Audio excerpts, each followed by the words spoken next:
Good morning, everyone, and welcome to the webinar.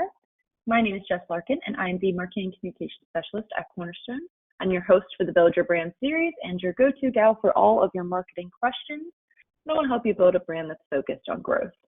Today's webinar is for all of you who, like me, may not have the quote-unquote eye for art. We're going to cover the basic design tips, tricks, and tools that you can use to elevate your marketing without actually being a designer. But before we get into that, we're going to start with a little bit of housekeeping. If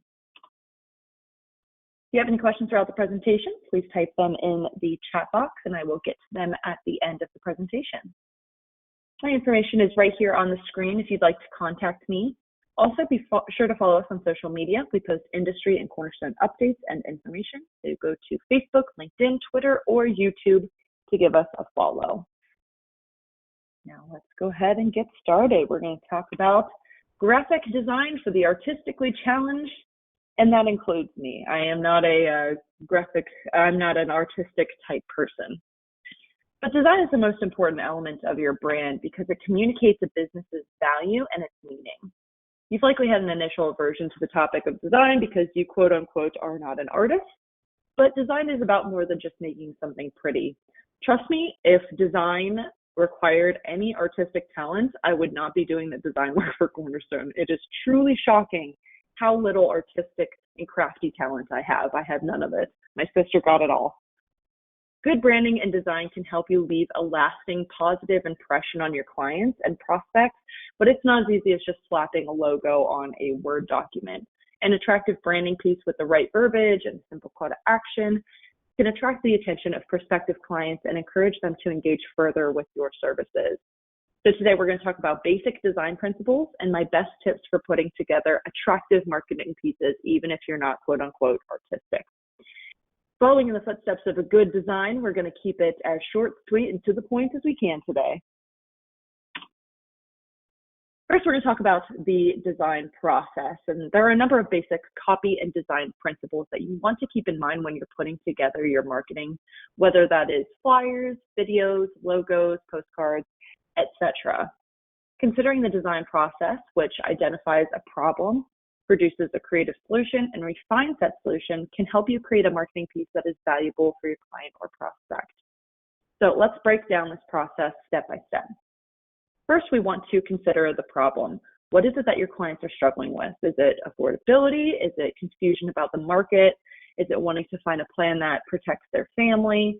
Identify their main problem by characterizing your typical client or the client that you are attempting to reach. And asking these questions is the key to success from the start with your marketing. Next, you want to determine the solution that you can offer and why it's a better solution than what is offered by the competition. For example, if your client is worried about affordability, consider tailoring your solution to your free consultation fees or how you can help save them money with their health insurance. And last but not least, you want to test your solution. This means asking for feedback and determining what messaging works best for each specific client. And it's important to note, a good solution is never complete, but always being refined and improved. To find out which messages reach your audience the best, I would recommend something called A/B testing, which is also known as split testing. I talked about this in some previous webinars. This is one of those techniques that is used to test and monitor the conversion performance of different kinds of ads. So what that means is that you're showing two different variants of the same ad to different segments of audience at the same time, and then you compare which of those ads drives more conversion. So maybe something is a little bit off from both of them. So maybe you try one piece of copy on one and one piece of copy on the other. Maybe you try one image on one image on the other, and then you determine which one is the most successful. And that does mean actually putting together content for two different ads, sending them off to half of your distribution list, and then reevaluating what performed better. That's a great way to test your solution. And then with that information that you've gotten, you can tailor your messages more properly in the future. One practical example of A/B testing or testing your solution is when you send out an email newsletter. If you send out a monthly newsletter to your clients, you can split your distribution list in half and send out the newsletter with two different subject lines. So you would be able to determine that the newsletter with the most open rates, clicks, and interactions is probably going to be the newsletter that you want to emulate in the future. It's probably the most successful subject line that you used. And a lot of programs like iContact, which is who we had on last time, a lot of those programs offer that process as well, the A/B testing process. So just keep that in mind. So any kind of test for your solution, whether that be asking your friends and family for feedback or your coworkers, asking your clients, asking them exactly what they would want to see, what's missing from your piece, and how helpful it is for them. Now, with the design process in mind, we can determine our needs for our marketing, what we hope to accomplish, and how we can measure the success of that marketing. And we can move on to the more practical steps of how to create the marketing materials that we actually need. When designing marketing materials for Cornerstone, which is what I do all day, there are a number of design rules that I keep in mind for a well thought out and more cohesive brand. You may have noticed that all of our marketing uses kind of the same color palette, has the same imagery, it's laid out in a very specific way, so most of our PowerPoint presentations are going to look like this. And this is very specifically done to make sure our brand looks professional and is easily recognizable for our brokers and our prospects. What we're really looking for in this situation is consistency. Consistency is the key with design. I just recently read somewhere that consistency is one of the molecules of design DNA, which I think is just the perfect way to describe it. Consistent design, when it comes to your brand, helps you build a relationship with your audience. It helps you save time on the design process, and it helps you communicate your message more clearly. So in this case, we want to start with our visuals, our tone, and our overall brand to communicate the same thing to our clients and our prospects. So the first rule of basic design is a consistent color palette. When you determine your color palette for your brand, it's important not to stray from those colors. The colors that you choose are going to help you stand out in a crowded market and help clients and prospects remember your brand. Consistent brand coloring can massively increase brand identification, which ultimately can help you boost sales and your engagement, and it overall just makes you more recognizable. So if this is not something that you know how to do, which I also struggle with this as well, there are plenty of resources online that I will bring up right now together so we can all see them. This is colors.com. And it is a great way for you to find a generated color palette that makes sense together. So all you have to do is click Start the Generator, and this is colors, COOLORS.com. So I'm going to actually put that in the chat, colors.co, just in case this is something that you're interested in. And it'll automatically generate some colors for you, and then all you have to do is hit your space bar, and it'll generate different colors. And if you find a color that you like, see if we like this rose taupe color, then we can lock it and it'll continually generate color palettes that work well with that color. So I highly recommend this if this is not something that you are, if this is not something that you can typically do, or if this is not your thing. I would use colors.co or a similar color palette generator to help you figure out what works and what doesn't. Next rule is easy to read and professional typography. One of the most damaging design no-nos are the fonts that you decide to use for your brand. There are thousands of fonts available online, from fonts that are, beautifully simple and well thought out by the creator, to those who are intentionally funky, like the ones that you might see on the screen. When creating your branding, consider using common fonts that are very easy to read and simple. And as with your color palette, you want to keep those fonts consistent throughout your branding. I would suggest finding a good font for your headers and a good font for your body paragraph. So for example, for Cornerstone, we use a font called Gotham for both, so that everything looks the same. So as you can see at the top, our header, which is Rule 2, typography, and then our bullet points, those are both using the same font that is very easy to read.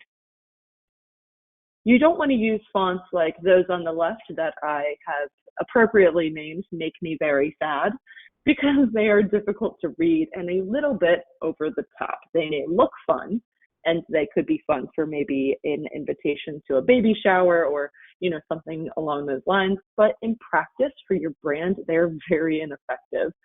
So let's also consider the layout of the fonts, because The words on that little gray box are not evenly spaced out and similarly sized, so it's also very difficult to read. When you're adding your copy to your marketing, you want to keep in mind the size of the font, the type of font, the spacing of the font, and the layout for the best readability. The main goal of choosing a font is finding one that is easy for everyone to read, not to find one that is just fun. The third rule, and my favorite rule, is simplicity. Keep it simple. I'll say it over and over again until the day I die. There's nothing more jarring than coming across a marketing piece that has 6 starbursts, 10 different colors, text covering the whole piece, overused calls to action. When designing your pieces and even your logos, you want to keep it as simple as possible. As we mentioned in the design process, all we're trying to do is identify a problem, create a solution, and include a call to action. Next, we have high-res visuals. This is rule number 4. And we're all going to make a promise right now to ease Jessica's brave little heart. Everyone's going to put up their hand and repeat after me. I promise to never use a blurry, restricted image in my marketing materials again. This means refraining from just going to Google Images and copying what you see there. Not only is that usually illegal, unless the content is very specifically labeled with usage rights that allow you to use that image in a commercial setting, but it often yields very low res images that make your content look unprofessional, like the images that you see on the screen. They could be good in practice, except for that smiley face. I doubt you could find a good place to use that. But they're, low res. You can't really see them. They don't really communicate much because of that. Instead, I recommend considering using stock image sites like pexels.com or shutterstock.com that provide high-res photos that you can use, like what you can see on the screen right now. And I've written down a ton of different image resources that you can use. Some of them are free and some of them are paid. Cornerstone specifically in the past has used Pexels, but we are now paying for the Shutterstock subscription where we get 25 images a month. I do not think that that is necessary for the everyday health insurance agent. If you do want to get higher quality images and pay for the Shutterstock subscription, just get the one that offers 5 or 10 images a month. It's way cheaper, but you also do not have to be limited to just the images of people typing on their computers or disembodied hands pointing to something that you can't actually see. So that is kind of the drawback of using the free images, is that some of them are not so great, but at least they are high res and they look nice, and you could make a piece look really professional with them. We also have unsplash.com, which is free, pixabay.com, which is free, and then we have, of course, Shutterstock and also stock.adobe.com, which is another paid tool that you can use. So any of those resources are great to use. And lastly, rule number 5 is inclusive design. And this is something that I've been trying to talk about more and more as we get into the design talk and copy talk, things like that. Especially in the health insurance industry, it's vitally important that your branding be accessible for clients who might have permanent disabilities such as blindness, hearing impairments, chronic diseases that restrict mobility, and so on. Therefore, there are compliance guidelines to keep in mind in accordance with the American Disability Act of 1990 when considering your branding. These guidelines are created in an effort to keep your designs inclusive, which means keeping in mind the different kinds of people who are going to be accessing your materials. So, for example, if you're creating a video for your website, it's important to include an option for subtitles so that anybody with a hearing impairment can still watch the video and get the same amount of information that everybody else can get. And going back to our discussions about fonts and choosing simplistic, easy to read fonts, it's important to maintain consistency with those fonts, like not using 10 different ones, and use fonts that are appropriately sized, like no less than 12 point, and the ability to zoom in on digital materials. That makes it way more accessible for people who may have visual impairments. And I actually have a whole webinar on the importance of accessibility in marketing. So I encourage you to check that out. I'll show that to you right now. If you go to crnstone.com, which is our website, it'll take you to the homepage. And then if you have a Resource Center account, if you drop under Resource Center and click on Webinar Series, then you will be able to find a library of all of our most recent webinars. And there is a Build Your Brand category right here that you can just click. And here are all of our older webinars that we've done. And I've got a couple on design like today, but I also have some for accessibility and design as well, if that's something that you are interested in learning more about. It's right down here, creating accessible content.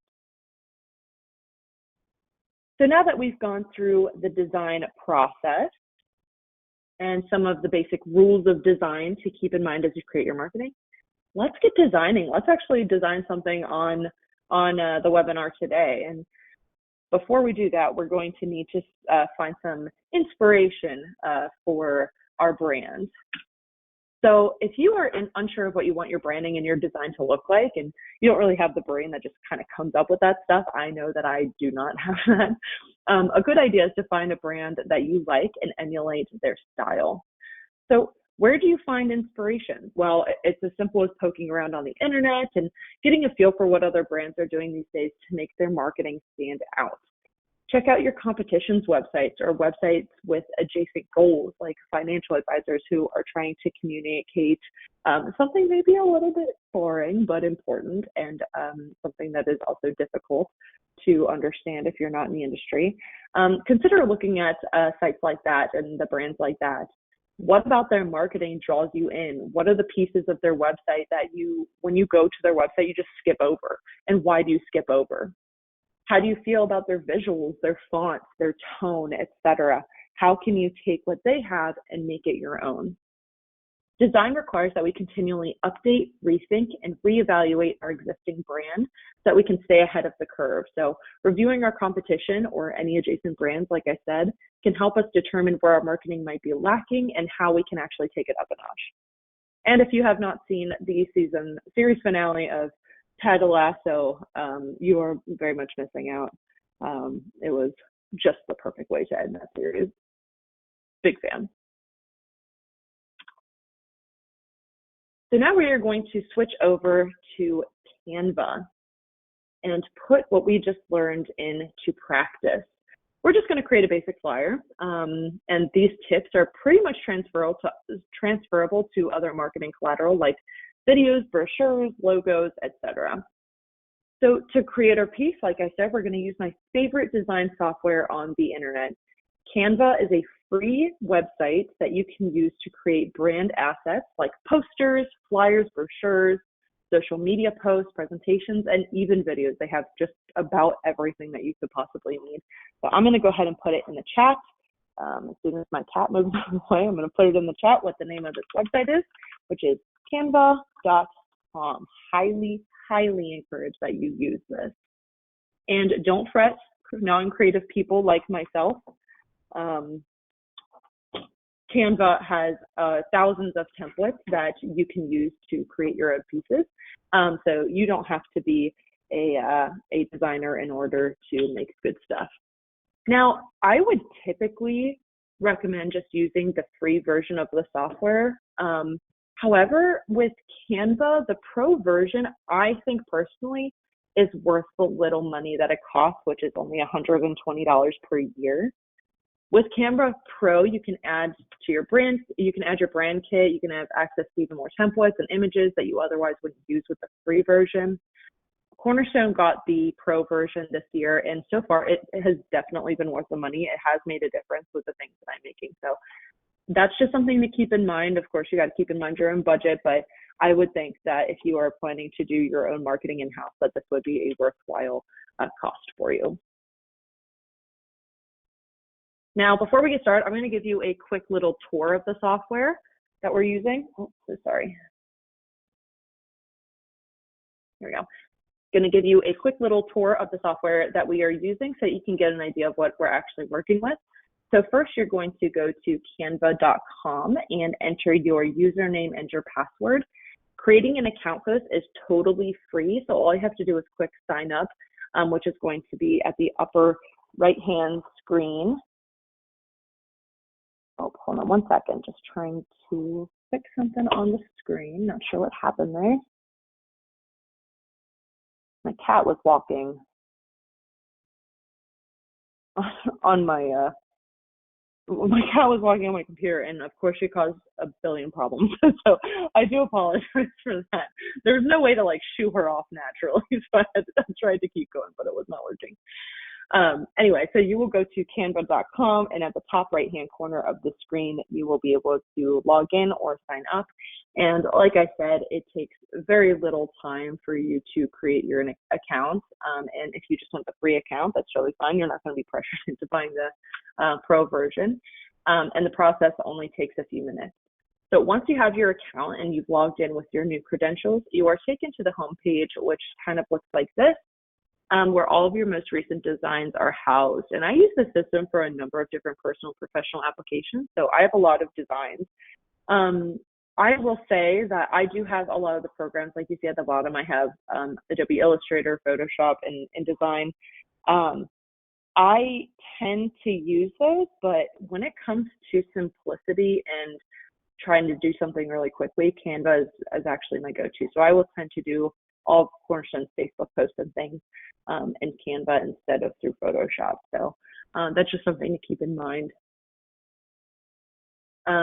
Like I said, there are a number of different templates that you can use. The documents, you can do whiteboards, presentations, social media, videos. You can do all of these things at the top here, but there's also a lot of different other options.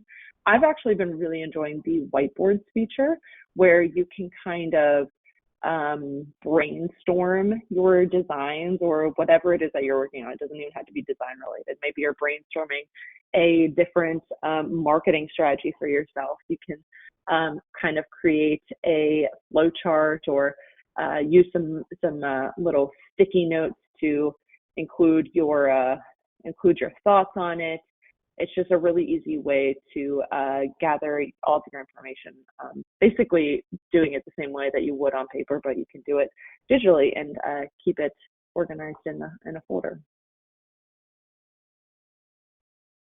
There's also a way, if you go into a design, that you can request feedback. So if you have a team that you work with, you can request feedback from them by adding them to the piece.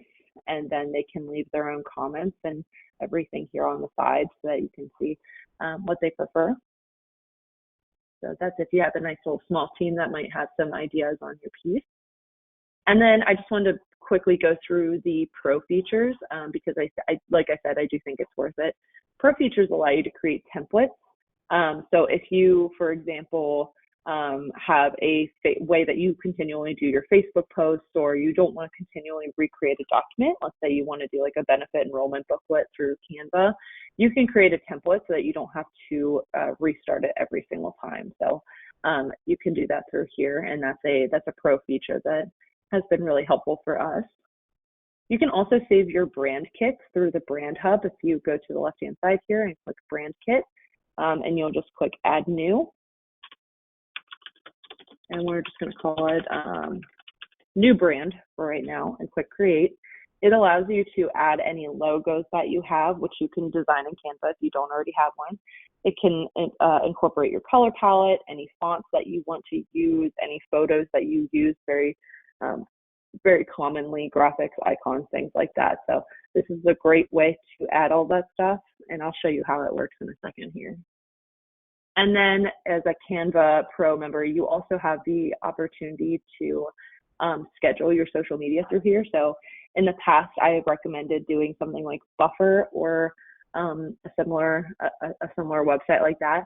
And those are still great. They still work wonderfully. But if you want everything all in one place, this is a good option as well to schedule your social media posts. All right, now we're going to go ahead and get to designing a just basic flyer. So in order to do that, we're just going to go to create a design at the top right-hand corner, and we're just going to click on flyer. Now, like I said, they have a number of different options that you can use. This isn't even all of them. You can even make your business cards in here, your email newsletter, things like that. So there are a lot of different options, but today we're just going to do a flyer. And it's going to automatically size it for us. that we don't have to worry about finding the size online. And if you do have a particular project that requires custom sizing, there's an option to create a piece with that size. So if you're maybe sending out a postcard or something, then you can add in the custom size that the printer needs. So right now we're just going to make this flyer, which is just a basic 8.5 by 11 piece of paper. And we're going to go ahead and give it a name. So we're just going to call it, for the sake of brevity, we're going to call it Flyer 1.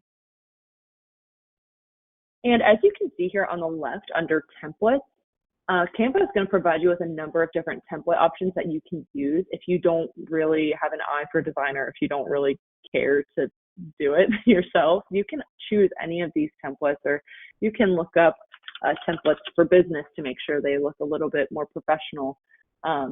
And they will automatically apply it to your design, and then you can edit the text and the colors as necessary. However, we want to put what we've learned into practice.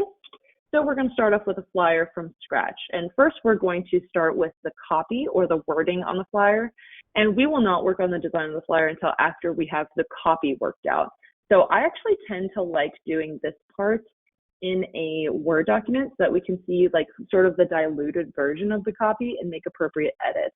This just makes it a little bit easier for you to review the text and make sure it makes sense before it goes into the design process. And according to the design process, we need to identify a problem and offer a solution. So we're going to go ahead and create a flyer to let potential clients know to call us for individual health insurance. So let's consider the context of the piece. So we're going to be looking for individuals who are looking for health insurance, obviously, who fit into a number of different target buckets. So maybe that's dependents aging off their parents' plan, people who are in between jobs, people who are self-employed, etc. And let's say we're going to target those who are aging off their parents' plan for this specific flyer. And before we get started with that verbiage, let's quickly just go over a few important details about copywriting that will help us create this flyer based on that design process that we talked about. So go back to our PowerPoint here, and we're going to go through the ABCs of copywriting. Notice that you'll probably have a lot of similarities between copywriting and actually sales, which makes a lot of sense. So there's a lot of overlap there. But the first A is attention. So good copy grabs the reader's attention through strong headlines or hooks. 80% of people will not read past the headline. And like I mentioned earlier, you only have 5 seconds to convince an audience to keep reading. So what can you communicate in those 5 seconds that will pique their curiosity? This is where that inverted triangle comes into play. This is a writing format that places the most important information at the top of the piece that you're writing. This format is commonly used in like news articles with the lead of the article starting at the top and the body following it. The lead in this case, or the attention, includes the most important information that answers those 5 W's that we all know about. The who, what, when, where, and why. What is the most important information that the audience needs to know about? Once you have their attention with the hook and you've created some urgency, it's time to build curiosity. And you want your audience to ask, okay, so you got me hooked, what's next? And with that, you need to consider the customer journey. Where are they at in the sales process right now? And what is the simplest, most effective way to get their questions and curiosity fulfilled by your product or your service? Which leads us into the big promise. It's at this point where the audience starts to consider, okay, what's in it for me? Most of you all are salespeople, so you know that the value of the selling process is the relationship that you build with the client, not the product or the service. Your audience is way more interested in your why. What is the big promise that you offer up front, and how is it given? As you consider the big promise, it's important to keep in mind the difference between features and benefits. Features describe what the product does, what sets it apart from the competition, while benefits describe how the product can help the audience. So for marketing messages, it's typically better to go with a benefits-heavy approach, ironically, because benefits are what drives a consumer to purchase. So just one more time, features describe what the product does, and benefits describe how the product can help the audience. So you can offer health insurance to them. Okay, they understand that, but what do they get in return? Why do they care? Is it going to help their family stay healthy? Is it going to help them with their budget? Is it going to provide incentive for their employees? So you want to figure out the benefits of your services that will create compelling copy that leads to those conversions. And that is your big promise. Finally, your copy needs a strong call to action, which encourages your audience to take action after you've hooked them on your service. This should be encouraging them to call you or send you an email, fill out a form. What does the prospect need to do next to make sure that they get the benefits that you're talking about?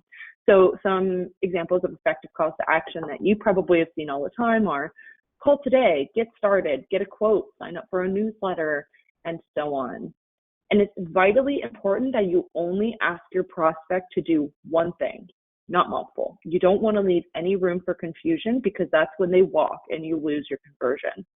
So make your call to action clear. You want it to be concise and easy to spot within your copywriting. So with these ABCs of copywriting in mind, let's come up with the copy for our piece.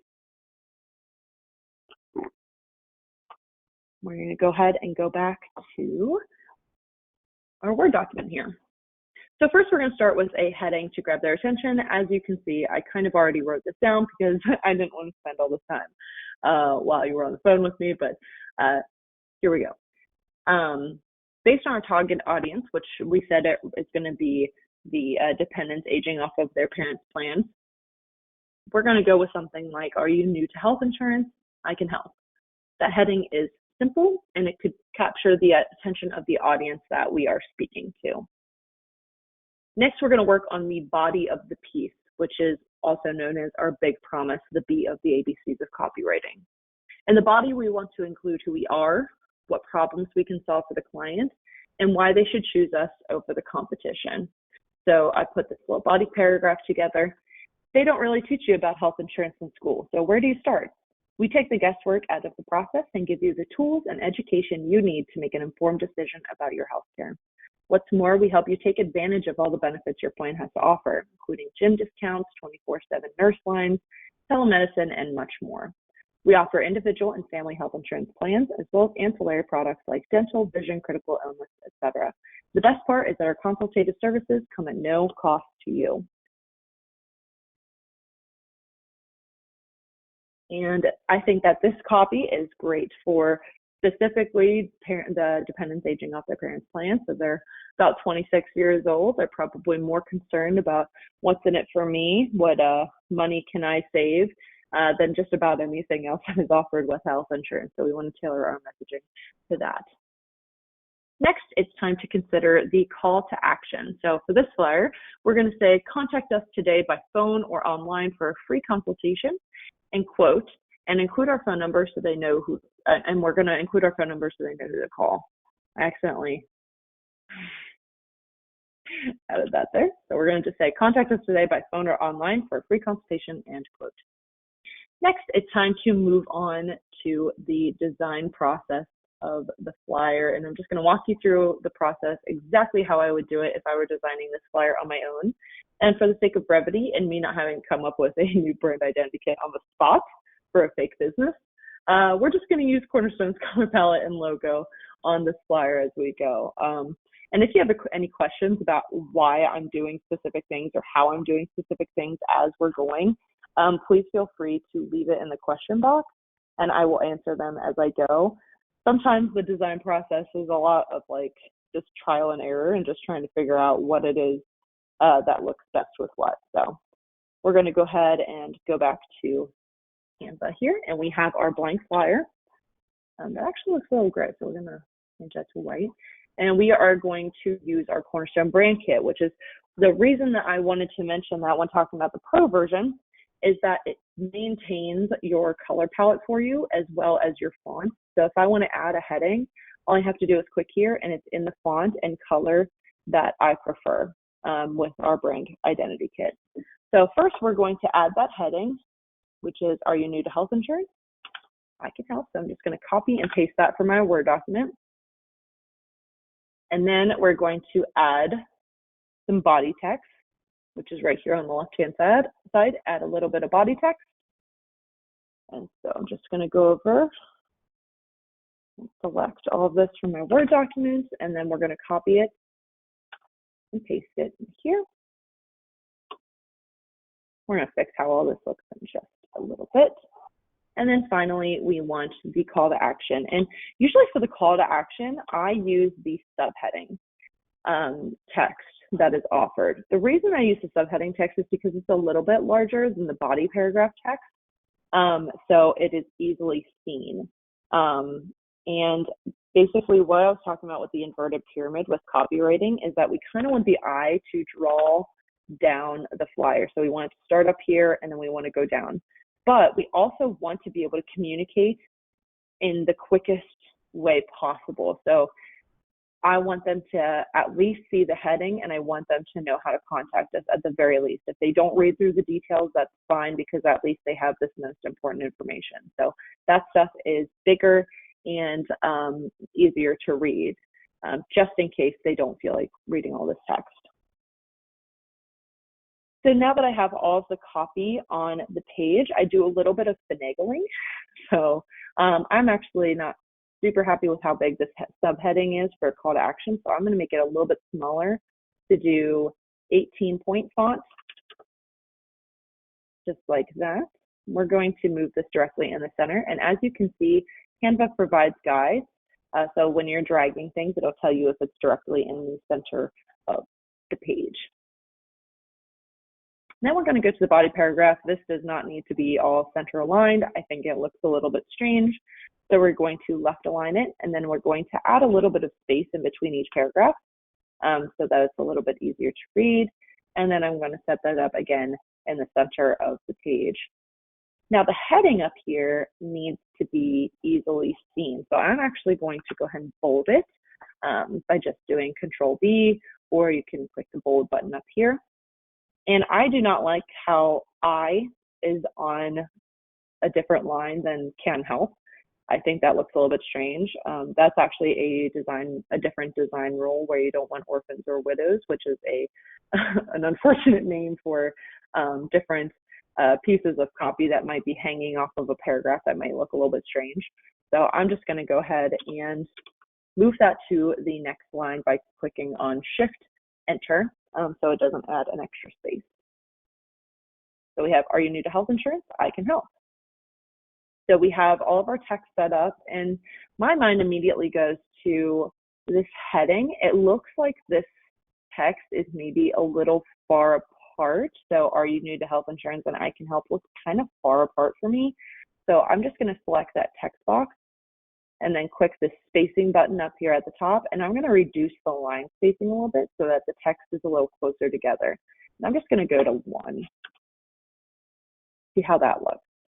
Yeah, I like it a little bit closer together, then it doesn't feel as, I don't even know how to describe why it felt wrong, but there was just a little bit too much spacing. Probably because this bottom text here, there's not that much spacing in between the fonts here, so it just didn't make sense to have that much spacing up here.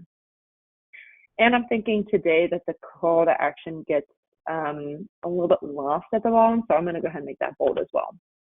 And then I don't like quote being on its own, so I'm going to go ahead and move the text so that's a little bit more balanced, and then move that back to the center.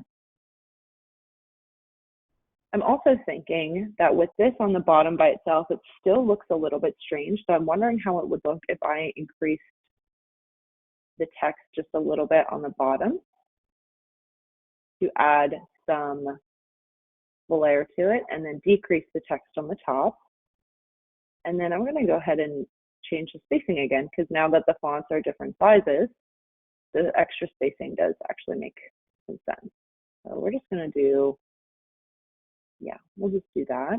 I'm going to make it just a little bigger. Yeah, I think that works. Like I said, it's kind of how you feel based on what you're doing with your design. It's not necessarily like you have to do this, you have to do this. You kind of have to look at your piece and think, okay, this isn't really working based on what we got and what we're trying to do, but this might. So now we're going to actually add to the design of it, and I'm going to scooch all this stuff here at the bottom because I'd like to make room for an image up here. I kind of follow the same template as I typically would with flyers. You might notice on Cornerstone's flyers, it usually is an image at the top, which is called the hero image. It's usually an image at the top and then like a color block with the heading and then the copy below. I just find that that is the easiest way to take up space on a flyer while also providing some interest, some visual interest to the piece. So we're actually going to use this image, which I've already downloaded here for a different design, probably for a webinar thumbnail. And we are going to use this at the top. It looks like this is a young woman on her computer, so that would work well for our piece.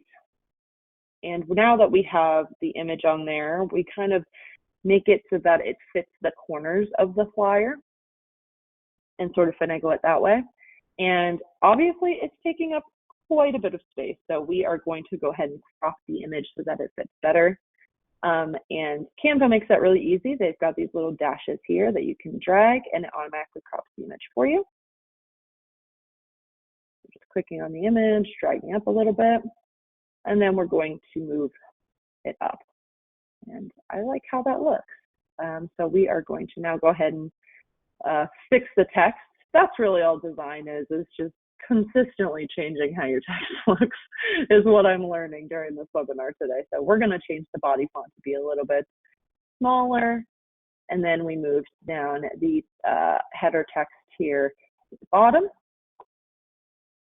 And I think that looks good so far. So we got our image that causes some visual interest, and it's the first thing that your eyes are going to see, and then they're going to draw down to the heading. So like I said, you want your eyes to go from the top to the bottom of the piece. And so currently, if you were to look at the flyer, I would look at the image, then I'd probably go to the heading. And my brain might not read all of this, but it will read this call to action at the bottom at the very least. But if I do read this, I will get some valuable information. Next, I like to add some information down here for our company or your company, whatever it is that you're doing. So I'm going to add our logo, our Cornerstone logo, which is in our brand kit. So it's super easy to grab. And if you do not have the Pro version, it is just as easy to grab from just the uploads. And then you can drag the corner here, make it your size. You can, like I said, you can move over here to the uploads and you can upload any images that you'd like, including your logos. So I went ahead and used my brand kit though, because we have that ability. And then we are going to add a little bit of information about Cornerstone at the bottom here. And what I do typically is on the left side, I put the logo, and then on the right side, I tend to put the company name. So I'm going to put our company name.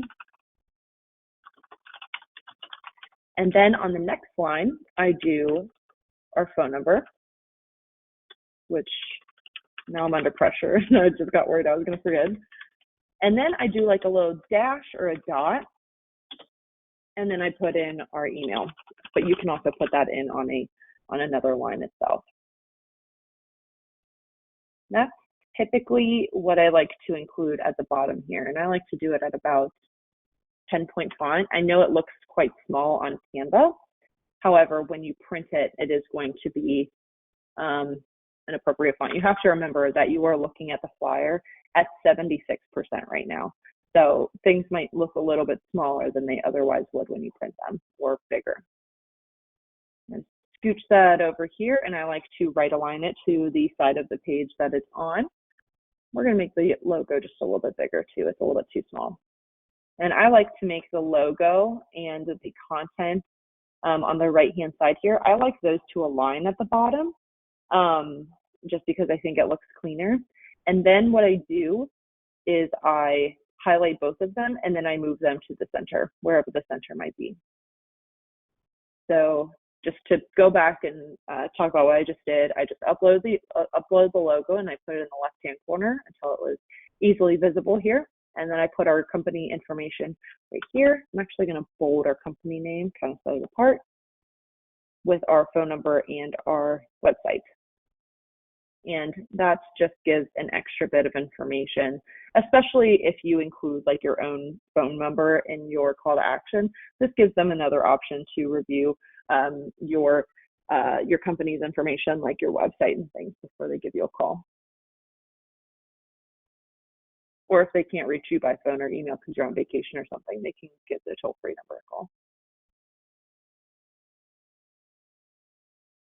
All right, so now we have our text down, we have our basic image down. Now it is just continually trying to make it look a little bit better. So I don't really like how this is looking anymore. I do think the spacing is off again. Like I said, it's a trial and error process. So I'm going to go back to the 1 point spacing here, and I'm going to add a color block behind it, which is something that you probably very commonly see with Cornerstone marketing. So if you go to the left here and click Elements, they offer a bunch of different things, especially if you're a pro member, including little video snaps that you can include into your own videos. This is not going to work very well. Oh, yeah, there it is. So that's just one of the main reasons why you would get a pro option, is so that you have access to this stuff. But they also have very simple lines and shapes like this right here. So if you click See All, you can see that they have a bunch of different arrows, some dotted lines, some stars, some more arrows. I just need this little square shape to make a color block. And if you don't know what I mean by color block, you are about to find out. So I move the color block over here to the left-hand side so that it aligns with the edge of the page, and then I do it on the other side as well. And then I align it to the header. And that just kind of gives it a little oomph behind the header and makes it more visible. Of course, we're going to want to change the text color, so we will click on this text up here and then go to the color up here, and we're just going to make it white. That looks good. And with the color block, it actually looks a little big, so we're going to just make it a little bit smaller and move it back to the center.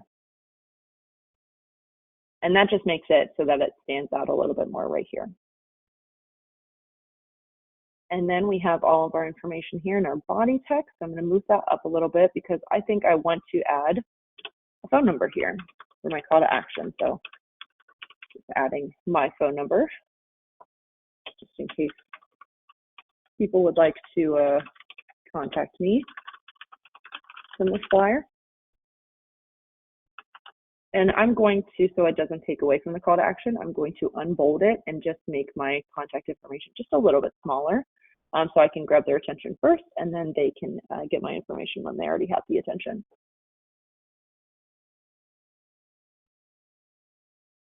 Checking to see if we have any questions real quick.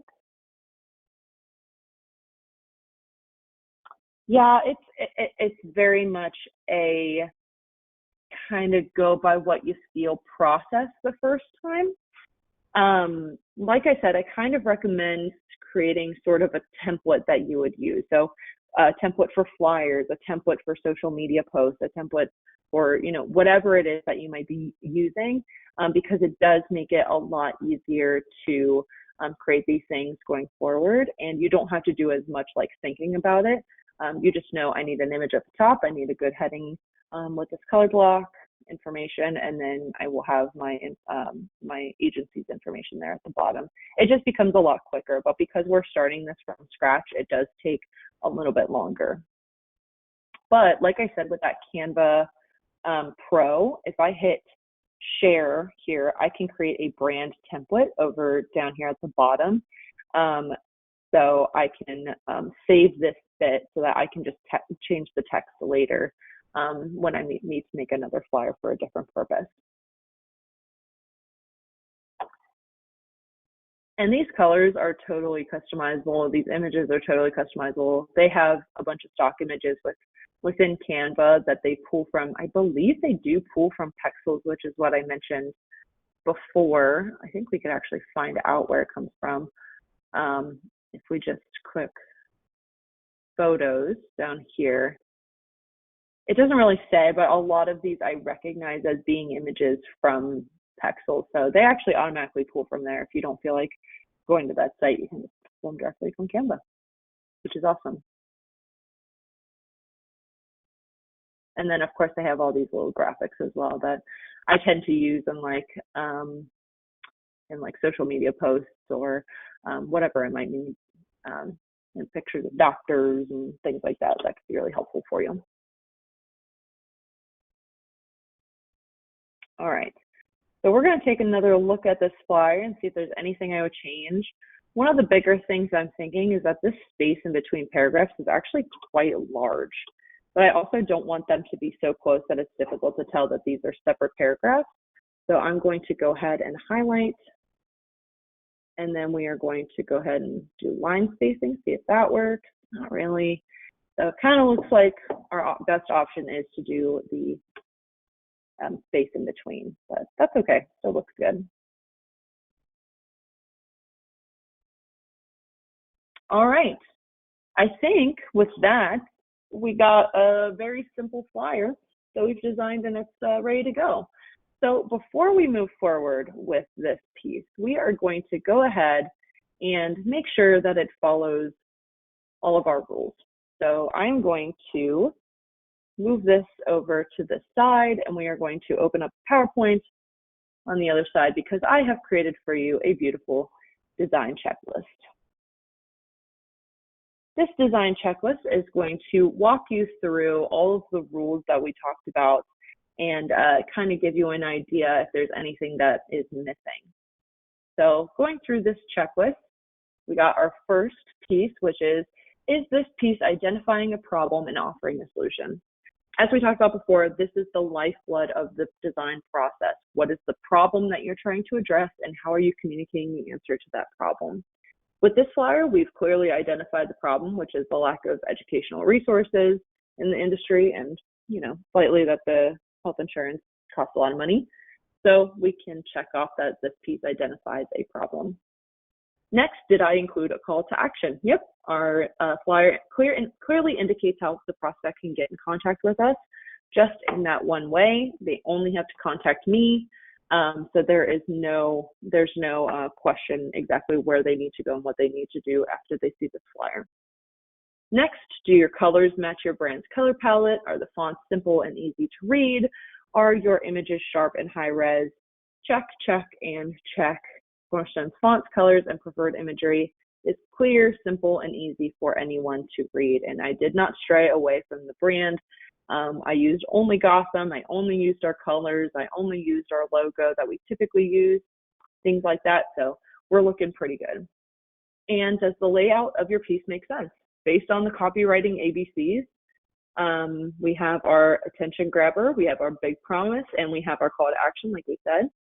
So that means that the eye is going to naturally move from the top to the bottom, which is exactly what we want.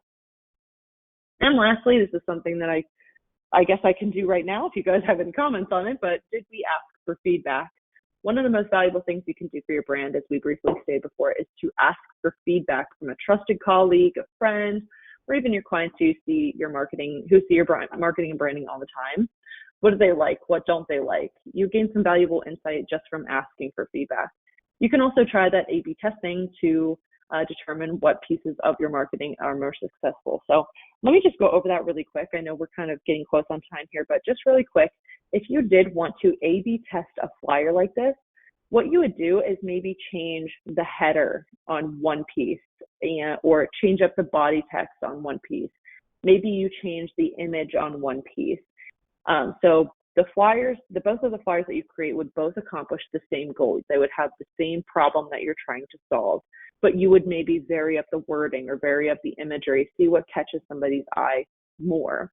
And then once you know that you can start using that instead so that your marketing will be more successful in the future based on your previous marketing.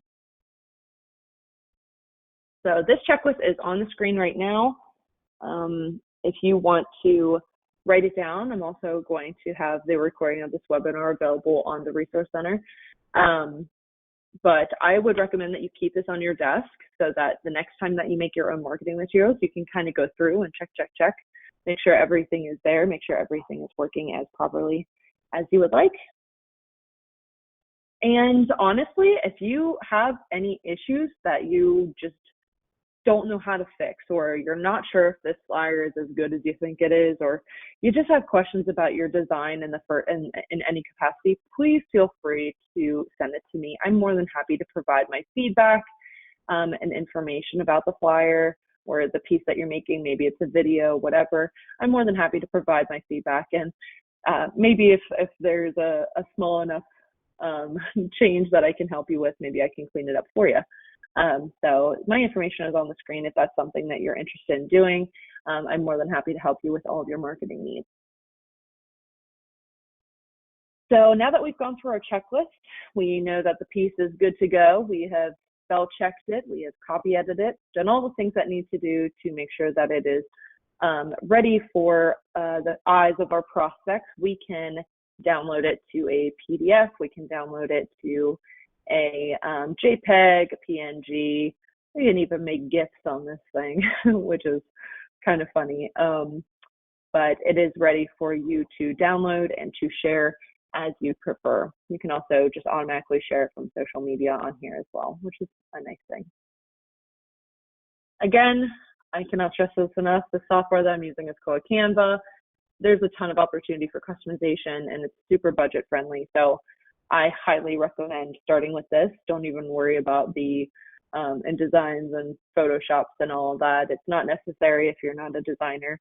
And even like, I would recommend staying away from PowerPoint and Publisher and things like that if you're doing design work, because that stuff is pretty limited, and software like this is just so easy to get an account for and use right away. All right, I'm going to open the floor for any questions that you might have, and just real quick grab a sip of my coffee because I've done a lot of talking and I'm tired of hearing myself at this point. Just a reminder, got a lot of recordings of these webinars on the Resource Center, which I will go back to right now. Had a lot of questions about this, of how to get to the Resource Center. If you go to crnstone.com,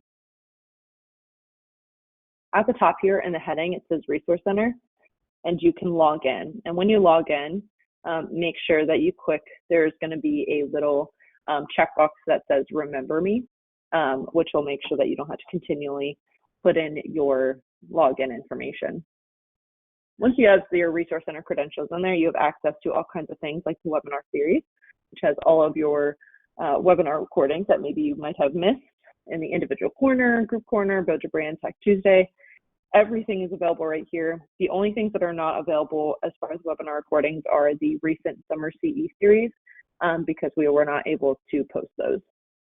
We also have access to the Marketing Hub, which is a super easy design resource that you can use to create your own marketing that I have already started for you. So you don't really have to do much. So for example, if you want to download the client onboarding package, then all you had to do is click download here, and wonderful, it uses Canva.